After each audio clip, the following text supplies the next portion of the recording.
ఎలా ఉన్నారు? ఈరోజు మనం స్వీట్ కార్న్తో స్నాక్ చేసుకుందాం. కావాల్సిన పదార్థాలు ఒక నిమ్మకాయ, క్యాప్సికమ్, ఉల్లాకు, కంకి, ఒక ఉల్లిపాయ.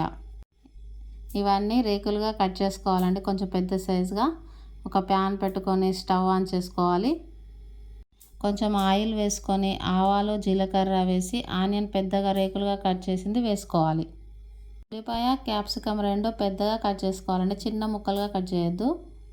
ఆనియన్ కొంచెం ఫ్రై అయ్యాక క్యాప్సికమ్ పెద్దగా కట్ చేసుకున్న ముక్కలు వేసుకొని బాగా కలుపుకోవాలి. ఈ రెండు కొంచెం ఫ్రై అవ్వాలి. మంటను ఎప్పుడు మనము మీడియంలో పెట్టుకోవాలి. ఇప్పుడు 4 వెల్లుల్లి రెబ్బల్ని కచ్చా పచ్చాగా దంచి అందులో వేసేయాలి. చాలా simple and easy snack friend, ఎవరైనా చిన్నపిల్లలు కూడా చేసేసుకోవచ్చు.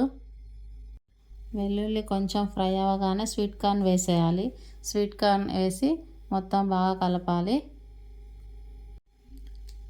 ఇప్పుడు సాల్ట్ వేసుకోవాలి, రుచికి తగినంత. ఉప్పు, కొంచెం పసుపు వేసి మంచిగా కలిపి మూత పెట్టేసుకోవాలి ఫ్రెండ్స్. ఇది ఒక 5 మినిట్స్ మూత పెట్టుకొని నెక్స్ట్ స్ప్రింగ్ ఆనియన్స్ చల్లుకోవాలి. తర్వాత కారపొడి వేసుకోవాలి, మన రుచికి తగినంత. కారపొడి వేసుకొని మొత్తం అంతా కలుపుకోవాలి. మళ్ళీ ఒక 2 మినిట్స్ మూత పెట్టుకోవాలి.